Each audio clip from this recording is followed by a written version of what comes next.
छत्रपती संभाजीनगरच्या क्रांती चौकातील दुसऱ्या बाजूला पश्चिम बाजूला या ठिकाणी महाविकास आघाडीच्या वतीनं हे आंदोलन केलं जात आहे। बदलापूरच्या घटनेचा निषेध करण्यासाठी काळी पट्टी बांधून या ठिकाणी हे मूक आंदोलन केलं जात आहे आणि आपण पाहतोय की याच्यामध्ये तीनही पक्षाचे पदाधिकारी यामध्ये सहभागी झालेले आपल्याला पाहायला मिळतात। स्वतः अंबादास दानवे देखील या आंदोलनामध्ये सहभागी झालेले आपल्याला पाहायला मिळत आहेत आणि आपण या ठिकाणी अन्य काही कार्यकर्ते त्यांच्याशी देखील संवाद साधूया।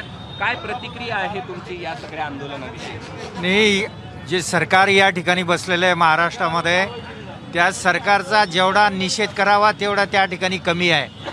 पूर्ण महाविकास आघाडीच्या वतीनं त्यांचा या ठिकाणी निषेध करण्यात येत आहे।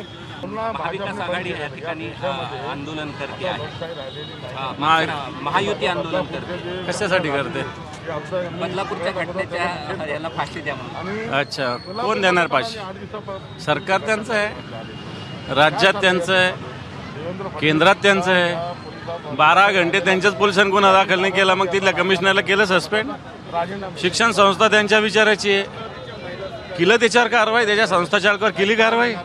मग कोणत्या तोंडाने आंदोलन करतात? हे जबाबदार हेच आहे आणि हे काय कारवाईची मागणी करतात? तुमच्या काय मागण्या आहेत? कशासाठी आंदोलन? आमच्या काय मागण्या नाही, या ज्या घटना घडलेल्या याचा निश्चय। एबीपी माझा, उघडा डोळे बघा नीट।